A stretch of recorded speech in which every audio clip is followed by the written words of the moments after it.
Hello student, this is Abhishek Pandey, your agriculture mentor. और आपका स्वागत है आपके अपने यूट्यूब चैनल पे जिसका नाम है एग्रीपो। तो हम लोग इम्पॉर्टेंट 500 इम्पॉर्टेंट क्वेश्चन सीरीज कर रहे थे जो कि NSCL इफ़को और AFO mains exam point of view से बहुत इम्पॉर्टेंट होने वाले हैं। तो इसका हम लोग पार्ट 3 इस वीडियो में कवर करने वाले हैं, जिसमें हम इस क्वेश्चन सीरीज को कंटिन्यू करेंगे उसके आगे के पार्ट से। ठीक है, तो चलिए पहला क्वेश्चन आपके स्क्रीन पे है और आप इसको करिए और बताइए कमेंट सेक्शन में कि आपका कितना क्वेश्चन सही हुआ। और आप बताइएगा कि क्वेश्चन किस लेवल के पूछे जा रहे हैं, इजी हैं कि हार्ड हैं कि मॉडरेट हैं। तो चलिए क्वेश्चन सीरीज को स्टार्ट करते हैं। The seed which farms generally use are called. तो जो सीड है जो कि फार्म्स यूज़ करते हैं उनको क्या कहते हैं? Breeder seed, foundation seed, certified seed और न्यूक्लियस सीड। ये बहुत बेसिक सा है, इसको मैंने ऑलरेडी पहले पढ़ा चुका हूँ। तो इसका राइट आंसर क्या होगा? सर्टिफाइड सीड, जो कि उसका टैग कलर क्या होता है? ब्लू कलर होता है, जिसमें 99% प्योरिटी होती है। ब्रीडर सीड आपको पता ही है। न्यूक्लियस सीड 100% प्योरिटी के साथ आता है, 99.9%। ठीक है, इसका कोई टैग कलर नहीं होता है। ब्रीडर सीड उसका प्रोजनी, इसका जो प्रोजनी है वो ब्रीडर सीड है ना। मतलब न्यूक्लियस सीड के बाद आपका ब्रीडर सीड आता है, इसमें 99.5% या 99.8% होता है। फिर ब्रीडर सीड से बनता है फाउंडेशन सीड, जो कि इंडिया में नहीं बनता है। ठीक है, अब ब्रीडर सीड का जो अगर टैग कलर की बात किया जाए तो गोल्डन येलो कलर होता है, और फाउंडेशन सीड जो होता है वो पर्पल कलर का होता है। Registered seed normally purple colour का होता है, फाउंडेशन सीड वाइट कलर का होता है। ठीक है, टैग कलर उसका बात कर रहे थे हम लोग। अगला है middle layer of fruit wall is called. तो फ्रूट वॉल का मिडल लेयर क्या होगा? ये थोड़ा सा आप कह सकते हो बॉटनी से क्वेश्चन बना है। ठीक है, या हॉर्टिकल्चर से भी आप कह सकते हो। तो मीसोकार्प, मेरिस्टेम, मेरिकार्प और माइक्रोबिल। तो माइक्रोबिल क्या होगा इसका राइट आंसर? तो इसका राइट आंसर होगा मीजोकार्प। मिडल है तो मीजो ही वर्ड इस्तेमाल होगा, तो मीजोकार्प बोलते हैं बीच वाला लेयर। और आप बताइए कि मीजोकार्प हम लोग किस किस फ्रूट का खाते हैं, आप मुझे कमेंट सेक्शन में बताएंगे। ठीक है, आगे चलते हैं। नेक्स्ट क्वेश्चन, ये भी एक इजी क्वेश्चन है। लिखा है the rudimentary roots of the seeds or seedling that forms the primary root of the young plant is known as। तो जो rudimentary roots होते हैं और seeds होते हैं, seedling that form primary root, जिससे कि primary root बनता है young plant का, उसे क्या कहते हैं? रैचीज ना, option B radical, option C rachilla और ऑप्शन डी रेसर्नी।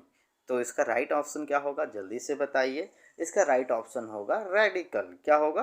रेडिकल। आपको पता ही है, जब कॉटलीडन होता है जो ग्रो करता है तो उसमें दो पार्ट होते हैं, एक रेडिकल होता है, एक प्लूम्यूल होता है। तो रेडिकल से रूट का ग्रोथ होता है और प्लूम्यूल से शूट का ग्रोथ होता है। तो ये इंपॉर्टेंट है जर्मिनेशन पॉइंट ऑफ व्यू से और एग्जाम पॉइंट ऑफ व्यू से ऑल्सो। ठीक है, now moving to the next question. New genes are created by. हम नए जीन्स कैसे बनाते हैं?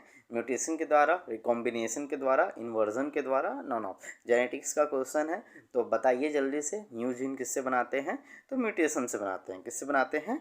म्यूटेशन से। तो म्यूटेशन आपको पता ही है, 10⁻⁻5 या -7 इसका होता है, और जो कि बहुत ही कम रेट में होता है, और उसमें न्यू जीन बन जाते हैं। जैसे आपके क्लास में दिखे होंगे या कहीं भी आप देखे होंगे, छांगुर लोग होते हैं जिनके 6 फिंगर होते हैं। तो वो जो एक एक्स्ट्रा फिंगर आया है वो म्यूटेशन के कारण हो जाता है। किसी किसी के एक फिंगर रहते ही नहीं है, तो वो भी म्यूटेशन के कारण ऐसा होता है कि जीन्स जो बन रहे थे तो उसमें कुछ एक जीन डिलीट हो गया या एक जीन एक्स्ट्रा आ गया, तो उसके कारण ये होता है। ठीक है, नॉर्मली। नेक्स्ट क्वेश्चन पे चलते हैं। मोड ऑफ पॉलिनेशन इन मेज। तो पॉलिनेशन में कैसा मेज में कैसा पॉलिनेशन होता है? सेल्फ पॉलिनेशन होता है, वेजिटेटिव प्रोपगेशन होता है, क्रॉस पॉलिनेशन होता है, कि नॉन ऑफ दिस होता है? तो इसका राइट आंसर होगा सेल्फ पॉलिनेशन होता है। क्या होता है? सेल्फ पॉलिनेशन होता है। The genome contained by bread wet wheat are. Bread wheat में जो जीनोम होता है वो क्या होता है? ABC, XYZ, AED या नॉन ऑफ दिस? इसका राइट आंसर होगा XYZ। सीड ड्राइंग जो होता है ये वेरी इंपॉर्टेंट होता है टू मेंटेन इट्स। तो सीड को हम सुखाते हैं, ये बहुत इंपॉर्टेंट प्रोसेस है। और ये किस लिए होता है? विबिलिटी एंड विगर के लिए, प्रोटीन कंटेंट के लिए, ऑयल कंटेंट के लिए, कि केमिकल कंपोजिशन के लिए? तो सीड जो ड्राइंग होती है वो विबिलिटी और विगर को बढ़ाए रहता है, जिसके कारण कि उसको हम अगले नेक्स्ट सीजन में उसकी हम सोइंग कर पाएँ, ठीक है, एज अ सीड इस्तेमाल कर पाएँ। अगला क्वेश्चन है the two most important factor influencing the life span of seed under storage are. तो अगर हम दो एक इम्पॉर्टेंट फैक्टर की बात करें जो कि एक सीड के लाइफ साइकिल को हम वो इफ़ेक्ट करता है, वो क्या है? ठीक है, जब हम उसको स्टोर करके रखते हैं तब।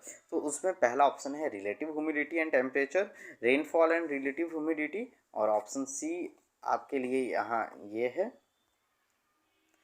Chemical and temperature. और ऑप्शन डी है seed size and moisture contain.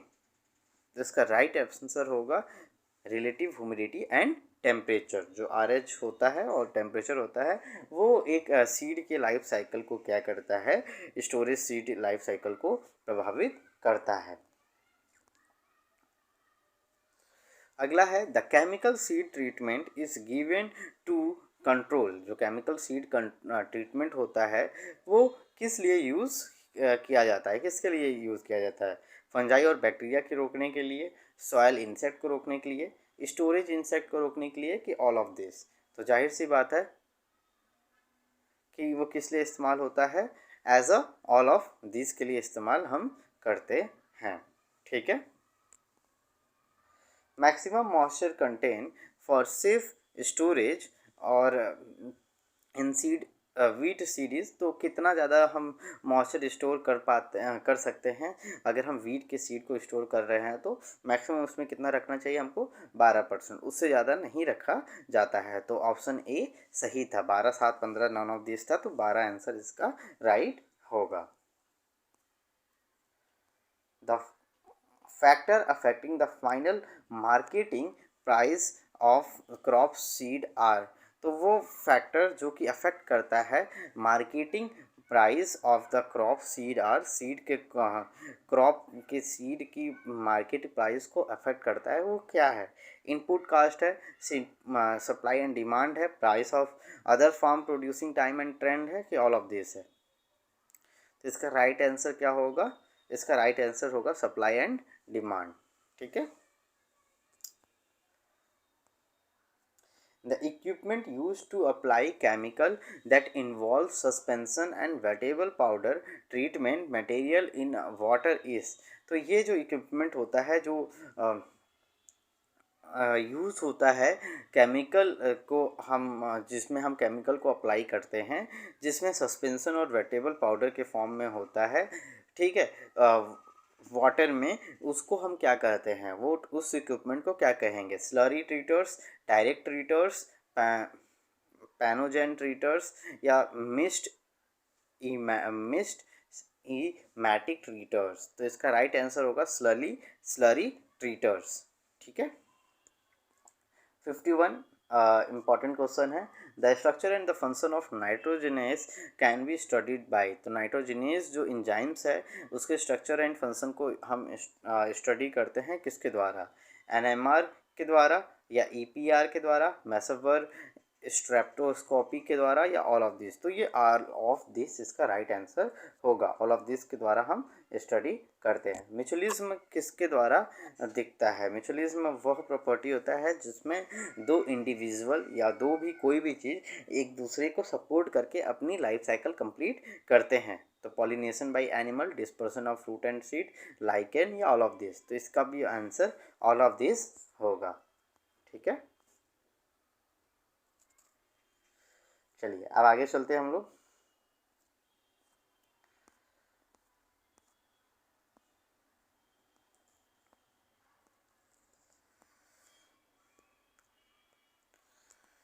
In India normally how many generation system seed are produce? In India में कितने जनरेशन सिस्टम तक सीड हम प्रोड्यूस करते हैं? तो 1, 2, 3, 4, कितने जनरेशन तक?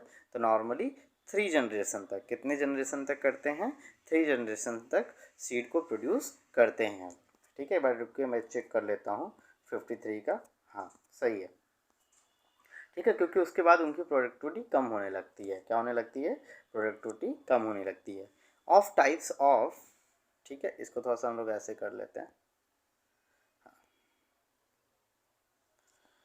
चलिए बताइए, off types are removed by, off types को हम रिमूव कर पाते हैं किसके द्वारा?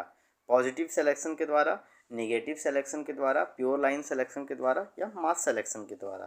तो ऑफ टाइप का मतलब क्या होता है? वो पौधे जो कि हम नहीं चाहते, अनवांटेड क्रॉप्स, जिनको हम वीड भी कहते हैं कभी कभी। तो ये इनको हम कैसे रिमूव करते हैं? तो पॉजिटिव सिलेक्शन के द्वारा, नेगेटिव सिलेक्शन के द्वारा, या प्योर लाइन सिलेक्शन के द्वारा, कि मास सिलेक्शन के द्वारा। तो इसका राइट आंसर होगा, आप कह सकते हो इसका राइट आंसर जो होगा वो होगा निगेटिव सिलेक्शन के द्वारा। किसके द्वारा? निगेटिव सिलेक्शन के द्वारा। ठीक है, नेक्स्ट हम कर देखते हैं क्वेश्चन। डाइकॉट इंडोस्पर्मिक सीड है, क्या है इसमें से डाइकॉट इंडोस्पर्मिक सीड? तो इसका राइट आंसर क्या होगा? कैस्टर कि fenugreek, both A and B, या बीन? तो कैस्टर होगा कि फेनुग्रीक होगा कि बोथ ए एंड बी होगा कि बीन होगा? इसका राइट आंसर होगा बोथ ए एंड बी। ठीक है, now moving to the next question.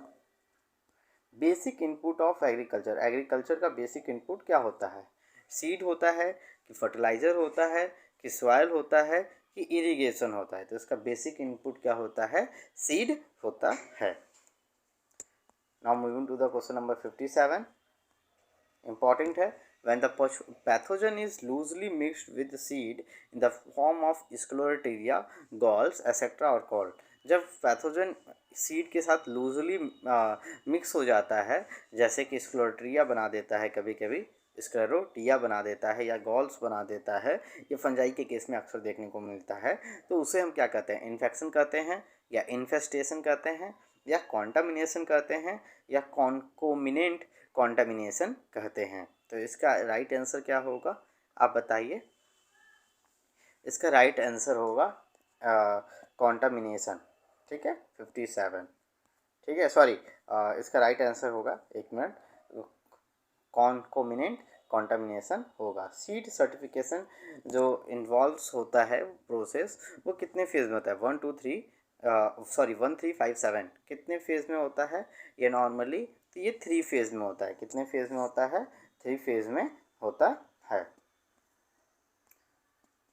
58 है ना, सॉरी 5 फेज़ में होता है। कितने फेज़ में होता है? तो 5 फेज़ में। इसका ऑप्शन डी होगा, इसका ऑप्शन सी होगा। स्लो ड्राइंग सीड है, स्लो ड्राइंग सीड है, सीरियल्स है, रैपसीड एंड मस्टर्ड है, ग्रास एंड पल्सेस है। तो इसका राइट ऑप्शन क्या होगा? इसका राइट ऑप्शन होगा, इसका राइट ऑप्शन होगा pulses. Pulses slow drawing seed है। माइट डज सर्वाइव, तो जो चूहे होते हैं इस पे नहीं सर्वाइव करते हैं, तो इतने टेम्परेचर के नीचे ये सर्वाइव नहीं करते। तो 5 डिग्री सेल्सियस के नीचे अगर हम चले जाएं तो जो चूहे होते हैं वो सर्वाइव नहीं करते हैं। फर्स्ट फोटोसिंथेटिक सेल जो है वो अर्थ पे क्या थी? गोनेरिया थी, कॉलरा थी, बीजीए था, कि गॉन फ्लिंटियो थे? तो गन फ्लिंटियो थे। क्या थे? गन फ्लिंटियो। आगे चलते हैं। Total total root parasitic seed इसमें से कौन सा है? टोटल रूट पैरासाइटिक सीड इनमें से कौन सा है? तो टोटल रूट पैरासाइटिक सीड आपको बताना है। तो टोटल रूट पैरासाइटिक सीड जो है वाराबेंकी है, कोनोफेलिस है, इपीटेगस है, या ऑल ऑफ दिस है? तो यहाँ इसका राइट आंसर डी होगा। ठीक है, तीनों हैं। ठीक है, नेक्स्ट क्वेश्चन जो है वो क्या है? सीड डॉर्मेंसी किस में दिखता है? नाइजीला में दिखता है, जैंथिमम में दिखता है, टोमेटो में दिखता है, और लेटस में दिखता है? इसका राइट आंसर होगा ऑप्शन ए, नाइजीला और जैंथिमम में दिखता है। किस में दिखता है? नाइजीला और जैंथिमम में दिखता है। हम दिखा देते हैं कि आपको नाइजीला कैसे दिखता है। तो देखिए, ये नाइजीला का पौधा है। ठीक है, ये ऐसा दिखता है, खरपतवार है। और ये जैंथिमम है जिसे हम बेड बग भी कहते हैं। ठीक है, ऐसे ही चिपक जाता है कपड़ा, किसी को कपड़े पे फेंकेंगे ना, तो हम लोग खेले हैं बचपन में, खरपतवार होता है जो कि चिपक जाता है, तो ऐसा ये नाइजीला दिखता है। ठीक है, अगले क्वेश्चन पे आते हैं हम लोग। रिप्रोडक्शन ऑफ लीफ अकर इन, तो रिप्रोडक्शन बाय लीफ, तो लीफ में जो लीफ के द्वारा अगर हम प्रोपोगेशन कर रहे हैं तो किस में देखने को मिलता है? बिगोनिया में, हाइड्रिला में, सेरेटोफेलम में, नन ऑफ दिस में। तो बेगोनिया में दिखेगा, किस में दिखेगा? बेगोनिया में देखने को मिलता है। पॉजिटिव फोटोब्लास्टिक सीड क्या होता है? तो फोटोब्लास्टिक सीड किस में होता है? नाइजीला में, सिलियम में, और नेमोफिल्स में, एरेंटमम में। तो फोटोवोल्टिक सीड वो होते हैं जो सनलाइट के तरफ अपनी लाइफ साइकिल कंप्लीट करते हैं, और एक बार इनमें सीड और फ्रूट का फॉर्मेशन होता है, उसके बाद उनकी लाइफ साइकिल कंप्लीट हो जाती है, दोबारा ये फॉर्मेशन नहीं करते हैं। नॉर्मली ये जो होते हैं ये एनुअल इन नेचर होते हैं। ठीक है, उन्हीं को हम फोटोप्लास्टिक सीड कहते हैं। तो इसका राइट आंसर ऑप्शन डी है, एरेंटम। ठीक है, एरेंटुनम। ठीक है, नोटुम। तो यहाँ हम शायद यहाँ लिखे होंगे फोटोप्लास्टिक सीड के बारे में, आपको दिखा देते हैं, कहीं तो हम लिखे थे शायद, ये है फोटोप्लास्टिक। ठीक है, तो crop positive photoplastic seeds are Nicotiana tabacum, तंबाकू है, पेट्रोसीलियम क्रिप्सम और लैक्टिका सटाइवा, ये सारे हैं। जो ट्रीज़ होती है पॉजिटिव फोटोब्लास्टिक सीड्स के लिए, वो होता है एलनस स्पीसीज और एलनस फिर और पाइनस वर्जीनिया, ये फोटोब्लास्टिक सीड के एग्जाम्पल हैं। तो describing whose germination is influenced by seed, light के द्वारा जिनके ग्रोथ ज़्यादा होते हैं उनको हम पॉजिटिव फोटोब्लास्टिक सीड कहते हैं, और जहाँ लाइट के द्वारा उनकी सीड की ग्रोथ रुक जाती है, जर्मिनेशन उनकी रुक जाती है, उनको हम नेगेटिव फोटोब्लास्टिक सीड कहते हैं। ठीक है, समझ में आ गया? एपीजियल जर्मिनेशन किस में देखने को मिलता है? पी, ग्राम, कुकुम्बर, मैंगो, तो ये ग्राम में देखने को मिलेगा। जर्मिनेशन इज इनहिबिटेड बाय, किसके द्वारा रुकता है? Red light, blue light, ultraviolet light और इंफ्रारेड लाइट। तो ऑप्शन सी सही है, इंफ्रारेड लाइट के द्वारा जर्मिनेशन क्या होता है? रुक जाता है। अगर इंफ्रारेड लाइट के द्वारा अगर हम जर्मिनेशन करना चाहें तो हम नहीं कर पाएंगे। पेरिनोनाइट्स आर, पेरोनाइट्स क्या होते हैं? Proteins surrounded by starch grain, starch surrounded by protein, fat surrounded by starch grain और स्टार्च सराउंडेड बाय फैट। तो ये जो होते हैं वो प्रोटीन होता है जिसको किनारे किनारे क्या होता है? स्टार्च ग्रेन होता है, उसी को पेरिनोनाइट्स कहते हैं। Option A is correct. Tetrazolium test जो होता है वो क्या लेवल ऑफ एक्टिविटीज़, एंजाइम्स के किस लेवल ऑफ एक्टिविटीज़ को डिटरमाइन करता है? तो एटीपीएस, डीहाइड्रोजनेज, कार्बोक्सिलेज, आइसोमेरेज। तो ऑप्शन बी सही है, डीहाइड्रोजनेज को बताता है। लास्ट क्वेश्चन है इस पार्ट 3 का, इंडियन कॉटन का क्या नाम है? Gossypium herbaceum, Gossypium arboreum, Gossypium hirsutum और गॉसिपियम बार्बाडेंस। तो इंडियन कॉटन का आपका साइंटिफिक नेम जो है, या जिसे हम बॉटनिकल नेम कहते हैं, वो गॉसिपियम आर्बोरियम है। Option B is correct. तो अगर आप चैनल पर पहली बार आ रहे हैं तो चैनल को प्लीज़ सब्सक्राइब करिए, वीडियो को लाइक करिए, ज़्यादा से ज़्यादा शेयर करिए, जिसके कारण मैं इसी टाइप के आपके इंपॉर्टेंट क्वेश्चन सीरीज़ को कंप्लीट करा पाऊँ, जिससे कि आपकी तैयारी एक अच्छी तरीके से तैयार हो पाए। तो तब तक के लिए आप अपना ख्याल रखिएगा। Bye bye students.